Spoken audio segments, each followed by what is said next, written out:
and welcome to Think About It, where we have two primary goals. The first is to get you to think about it. The second today is to talk some sense into those who are paralyzed with grief and bewilderment over the passing of the singing icon Whitney Houston. Now let me say up front that woman was amazingly talented. I've never heard a voice like hers, and it'll be a long time before anybody comes close to matching it. But I also have to say that for anybody who is surprised at the news of her passing, you're also, I guess, going to be shocked when the same bulletin scrolls across the bottom of your screen regarding Charlie Sheen. You see, my friends, there's only so much abuse the body can take, and no matter how talented one person may be, we're not invincible.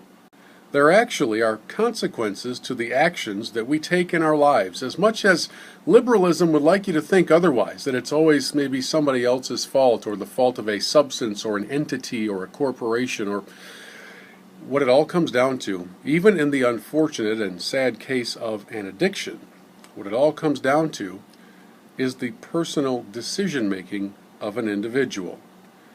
None of us are perfect. I have a friend who has said for years that all of us have addictions. Some of them happen to be legal. Try taking away the daily morning coffee fix from a caffeine addict, or hide all the donuts from someone who is hooked on sugar, and you'll see a violent reaction.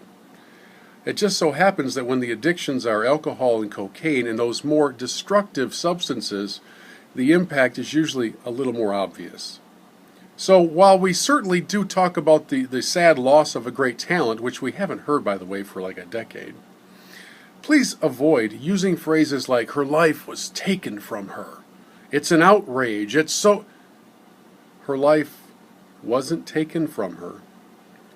She gave it away. That's probably the saddest part of the entire story, because not only had she blown an awful lot of talent, an awful lot of money, but she caused great harm to her family.